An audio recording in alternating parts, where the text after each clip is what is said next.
ನಿರಂತರವಾಗಿ ಇವತ್ತು 4ನೇ ದಿನ ನಾವು ಬೇರೆ ಬೇರೆ ಜಿಲ್ಲೆಯ ಪ್ರಮುಖರ ಜೊತೆ ನಮ್ಮ ವಿಚಾರಗಳನ್ನು ಇಲ್ಲಿ ಪ್ರಸ್ತಾಪ ಮಾಡಬೇಕು ಮತ್ತು ಅದರ ಬಗ್ಗೆ ಯಾವುದಾದ್ರು ವ್ಯತ್ಯಾಸಗಳಿದ್ರೆ ಅದನ್ನು ಸರಿ ಮಾಡಿಕೊಂಡು ಹೋಗುವಂಥ ಕೆಲಸ ಕಾರ್ಯಗಳನ್ನು ಮಾಡಬೇಕು ಅಂತ ಹೇಳುವಂಥದ್ದನ್ನು ನಿಶ್ಚಯ ಮಾಡಿಕೊಂಡು ಇದನ್ನು ಪ್ರಾರಂಭ ಮಾಡಿದ್ದೀವಿ.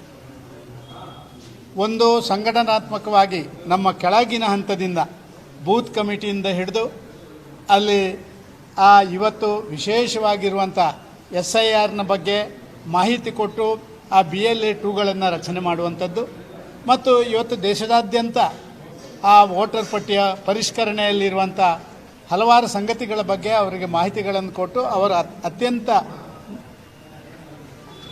ನೇರವಾಗಿ ಆ ವಿಚಾರದ ಬಗ್ಗೆ ಬೇರೆ ಬೇರೆ ಬೂತ್ಗಳಲ್ಲಿ ಇರುವಂಥ ಅಕ್ರಮ ಮತದಾರರ ಎಂಟ್ರಿಗಳಿರ್ಬೋದು, ಯಾರು ತೀರಿಕೊಂಡಿದ್ರೆ ಅವರ ಎಂಟ್ರಿಗಳಿರ್ಬೋದು, ಇದನ್ನೆಲ್ಲವನ್ನು ನೋಡಿಕೊಂಡು ಸರಿ ಮಾಡುವಂಥ ಕೆಲಸ ಕಾರ್ಯಗಳನ್ನು ಮಾಡಲಿಕ್ಕೆ ಅವರನ್ನು ತಯಾರು ಮಾಡುವಂಥ ಕೆಲಸ ಕಾರ್ಯಗಳನ್ನು ನಾವು ಮಾಡ್ತಾ ಇದ್ದೇವೆ. ಎರಡನೇದಾಗಿ ನಮ್ಮ ಬೇರೆ ಬೇರೆ ಮಂಡಲದ ಸಮಿತಿಯ ರಚನೆಗಳು, ಅವರ ಕಾರ್ಯಾಚರಣೆಗಳು ಮತ್ತು ರಾಜ್ಯದಿಂದ ಇವತ್ತು ಕೊಡ್ತಾ ಇರುವಂಥ ಬೇರೆ ಬೇರೆ ಕಾರ್ಯಯೋಜನೆಗಳನ್ನು ಅನುಷ್ಠಾನ ಮಾಡುವಂಥ ಆ ರೀತಿಯಲ್ಲಿ ಒಂದು ಇಡೀ ರಾಜ್ಯದಲ್ಲಿ ಒಂದೇ ರೀತಿಯ ಕಲಾಪಗಳು ನಡಿಬೇಕು ಅಂತ ಹೇಳುವಂಥದ್ದನ್ನು ಮಾಡಲಿಕ್ಕೆ ತರಬೇತಿ ಮಾಡುವಂಥದ್ದು. ಮೂರನೇದಾಗಿ ಭಾರಿ ನೇರವಾಗಿ ನಮ್ಮ ಇವತ್ತಿನ ರಾಜ್ಯ ಸರ್ಕಾರ ಮಾಡ್ತಾ ಇರುವಂಥ ಬೇರೆ ಬೇರೆ ಜನವಿರೋಧಿ ಕಾರ್ಯಗಳ ವಿರುದ್ಧ ಎಚ್ಚೆತ್ತುಕೊಂಡು ಕೆಲಸ ಮಾಡ್ತಾ ಇರುವಂಥ ಆ ಒಂದು ರೀತಿಯ ಮಾಹಿತಿಗಳನ್ನು ಅವರಿಗೆ ಒದಗಿಸಿಕೊಡುವಂಥ ಕೆಲಸ ಕಾರ್ಯಗಳನ್ನು ಇವತ್ತು ಮಾಡ್ತಾ ಇದ್ದೇವೆ. ಇವತ್ತು ನಮ್ಮ ಮುಖ್ಯವಾದಂಥ ವಿಚಾರಗಳು ಅಪಪ್ರಚಾರದ ಆಧಾರದಲ್ಲಿ ರಾಜನೀತಿ ಮಾಡುವಂಥ ಕಾಂಗ್ರೆಸ್, ಆ ಅಪಪ್ರಚಾರಗಳನ್ನು ಜನರ ತಲೆಯಿಂದ ಹೋಗಲಾಡಿಸುವಂಥ ಕೆಲಸ ಇವತ್ತು ರಾಮ್ಜಿ ರಾಮ್ ಇದರ ಬಗ್ಗೆ ಭಾರಿ ದೊಡ್ಡ ರೀತಿಯಲ್ಲಿ ಅದರ ಒಂದು ಪುನರ್ರಚನೆಯಾಗಿ ಸಾಮಾನ್ಯ ಜನರಿಗೆ ಯಾವುದೇ ಮಧ್ಯವರ್ತಿಗಳಿಲ್ಲದೆ 100 ದಿನ ಇದ್ದದನ್ನು 125 ದಿನಕ್ಕೆ ಮತ್ತು ಪೇಮೆಂಟ್ಗಳು ಕೂಡ 15 ದಿನದೊಳಗೆ ಸಿಕ್ಕುವಂಥ ಇಂಥ ಹಲವಾರು ರಿಫಾರ್ಮ್ಗಳನ್ನು ಮಾಡಿರುವಂಥದ್ದು, ಇದರ ವಿರುದ್ಧ ಅಪಪ್ರಚಾರ ಮಾಡುವಂಥದ್ದನ್ನು ಕೂಡ ಒಂದು ರೀತಿಯಲ್ಲಿ ಸಮರ್ಪಕವಾಗಿ ಎದುರಿಸಿ ಜನಸಾಮಾನ್ಯರಿಗೆ ಇದರ ಹೊಸ ಆ ಒಂದು ಕಾನೂನಿನ ಬಗ್ಗೆ ಅರಿವು ಮೂಡಿಸುವಂಥ ಕೆಲಸ ಕಾರ್ಯಗಳನ್ನು ಮಾಡುವಂಥದ್ದನ್ನು ಕೂಡ ನಾವು ಮಾಡುವಂಥದ್ದನ್ನು ಮಾಡ್ತಾ ಇದ್ದೇವೆ. ಜೊತೆಯಲ್ಲಿ ನಮ್ಮ ಅಲ್ಲಿ ಸಣ್ಣ ಪುಟ್ಟ ವ್ಯತ್ಯಾಸಗಳು ಗೊಂದಲಗಳಿದ್ದರೆ ಅದೆಲ್ಲವನ್ನ ಪರಿಹಾರ ಮಾಡುವಂಥ ದೃಷ್ಟಿಯಲ್ಲಿ ಕೂಡ ಮಾತಾಡುವಂಥದ್ದು.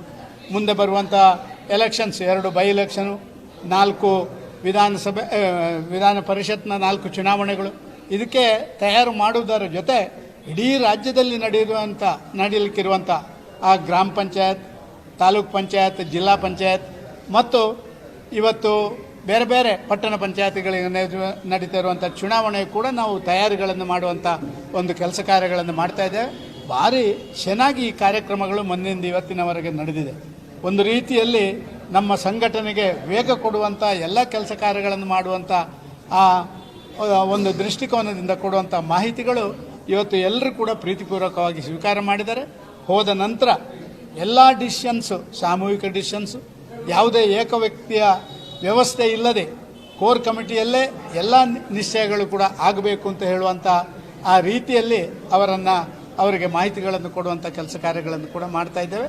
ಇನ್ನು ಕೂಡ 3-4 ದಿವಸಗಳ ಕಾಲ ಇದು ನಡೀತದೆ, 13ರವರೆಗೆ ಇದು ನಡೀತದೆ.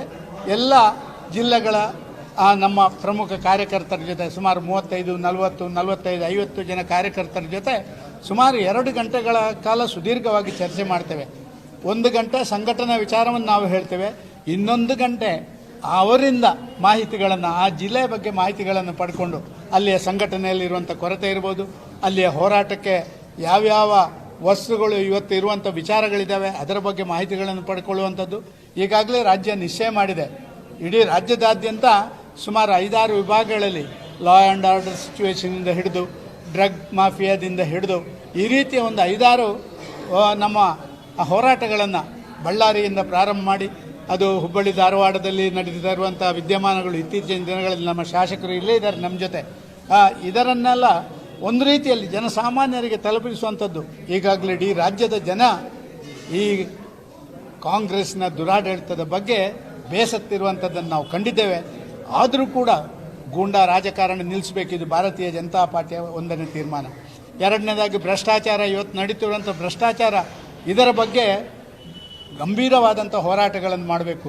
ಡ್ರಗ್ ಮಾಫಿಯಾ ಯುವ ಜನತೆ ಎಷ್ಟರ ಮಟ್ಟಿಗೆ ಇವತ್ತು ಆ ಡ್ರಗ್ ಮಾಫಿಯಾಕ್ಕೆ ಬಲಿಯಾಗ್ತಾ ಇದ್ದಾರೆ ಅಂತ ಹೇಳುವಂಥದ್ದು ಇವತ್ತು ಬೇರೆ ಬೇರೆ ಭಾಗಗಳಲ್ಲಿ ಕರಾವಳಿಯ ಮಂಗಳೂರಿಂದ ಹಿಡಿದು ಮೈಸೂರಿಂದ ಹಿಡಿದು ನಿಮ್ಮ ಬ್ಯಾಂಗ್ಳೂರಿನಲ್ಲಿ ನಾವೆಲ್ಲವನ್ನು ನೋಡಿದ್ದೇವೆ. ಪೊಲೀಸ್ ಇಲಾಖೆ ಪೂರ್ತಿ ಸತ್ತು ಹೋದಂತಿದೆ ಕರ್ನಾಟಕದಲ್ಲಿ. ಇದನ್ನು ಎಚ್ಚರಗೊಳಿಸಿ ನಾವು ಮತ್ತೆ ರಾಜಕೀಯದಲ್ಲಿ ನಮ್ಮ ಹೊಸ ಅಧ್ಯಾಯವನ್ನು ಪ್ರಾರಂಭ ಮಾಡುವಂಥ ದಿಸೆಯಲ್ಲಿ ನಾವು ಈ ಕಾರ್ಯಕ್ರಮವನ್ನು ನಡೆಸ್ತಾ ಇದ್ದೀವಿ. ಸಭೆಗೆ ಸಂಬಂಧಪಟ್ಟಂತೆ ಈಗಾಗಲೇ ಒಂದಷ್ಟು ಚರ್ಚೆ ಆಗಿದೆ. ಚುನಾವಣೆಗೆ ಸಂಬಂಧಪಟ್ಟಂತೆ ಅಭ್ಯರ್ಥಿಗಳ ಆಯ್ಕೆ ಸರ್, ಈಗಾಗಲೇ ಒಂದು ಶಾರ್ಟ್ ಲಿಸ್ಟ್ ಮಾಡುವಂಥ ಕೆಲಸ ಕಾರ್ಯಗಳ ಬಗ್ಗೆ ಮೊನ್ನೆ ಕೋರ್ ಕಮಿಟಿಯಲ್ಲಿ ನಾವು ಸಮಾಲೋಚನೆಗಳನ್ನು ಮಾಡಿದ್ದೇವೆ. ಫೈನಲ್ ಅಭ್ಯರ್ಥಿ ಆಯ್ಕೆ ಅದು MLCಗಾಗಲಿ MLA ಆಗಲಿ ನಮ್ಮ ಕೈಯಲ್ಲಿಲ್ಲ. ಒಂದಷ್ಟು 3-4 ಹೆಸರುಗಳನ್ನು ಯಾರು ನಮ್ಮ ಅಭ್ಯರ್ಥಿಗಳಾಗಬಹುದು ಅಂತ ಹೇಳುವ ಆ ಲೋಕಲ್ ಜನರ ವಿಚಾರಗಳನ್ನು ಎಲ್ಲ ತಗೊಂಡು ಸಂಭವನೀಯ ಅಭ್ಯರ್ಥಿಗಳ ಪಟ್ಟಿಯನ್ನು ಈಗಾಗಲೇ ಮಾಡಿದ್ದೀವಿ.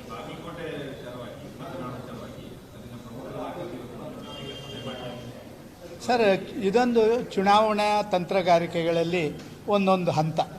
ಅಲ್ಲಿರುವಂಥ ಎಲ್ಲರನ್ನು ಒಟ್ಟಿಗೆ ಮಾಡುವಂಥದ್ದು, ಅವರಲ್ಲಿ ಯಾರು ಅಭ್ಯರ್ಥಿ ಒಳ್ಳೆಯದು ಅಂತ ಹೇಳುವಂಥ ಆಯ್ಕೆ ಮಾಡುವಂಥದ್ದು, ಮತ್ತು ಒಂದು ನಮ್ಮ ಪ್ಲ್ಯಾನ್ ಆಫ್ ಆ್ಯಕ್ಷನ್ ಮಾಡಲಿಕ್ಕೆ ಹಲವಾರು ಪ್ರಮುಖರನ್ನು ಕರೆದು ಮಾತಾಡುವಂಥ ಕೆಲಸ ಕಾರ್ಯಗಳನ್ನು ಮಾಡಿದ್ದೀವಿ. ಇಲ್ಲ, ಒಂದು ನಿಮಿಷ ಮಾಡಿ